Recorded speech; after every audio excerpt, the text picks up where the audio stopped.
Општина Аеродром ќе гради нов парк во населбата Мичурин спроти основното училиште Блаже Конески. Старите игралишта што се наоѓаат на оваа локација во моментов имаат оштетени реквизити. Урбаната опрема тука е застарена и нефункционална, а зеленилото запуштено.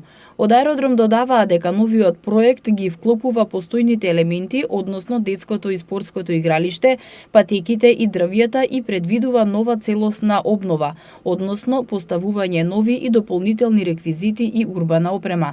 Идејното решение максимално ќе ги користи постојните зелени површини, а проектирани се и нови зелени површини и богато хортикултурно уредување.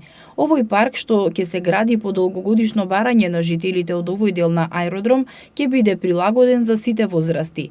Од општина Аеродром информираа дека за потребите на проектот се издвоени околу 10 милиони денари од буџетот на општина Аеродром. Активностите на терен ќе започнат веднаш по изработката на основниот проект и добивање одобрение за градење.